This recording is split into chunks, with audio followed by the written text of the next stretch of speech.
In the heart of New York City, where ambition fuels every breath, one man began to question everything.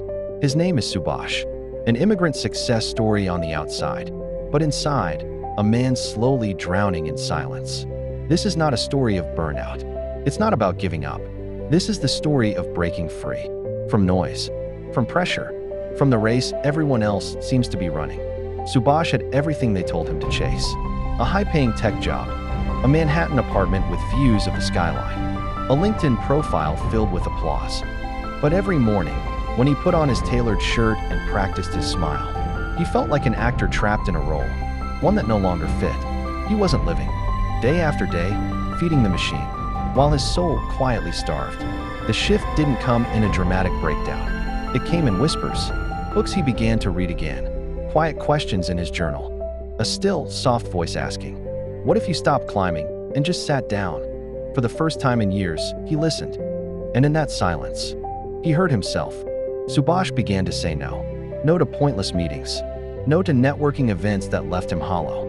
No to spending money just to feel alive. He simplified everything.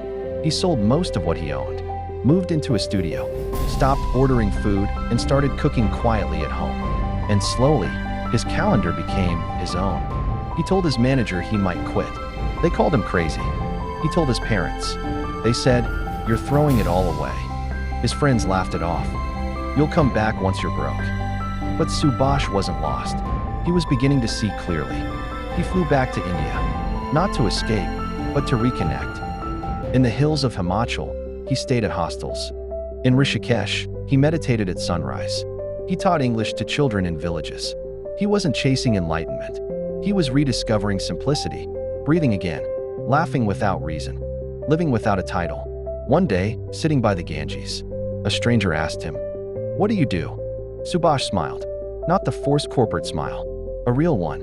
He said, "I live. That's what I do now." Freedom didn't come from money or quitting his job. It came from shedding expectations, from learning that he was enough without proving it. Subhash started a podcast, Escape Velocity.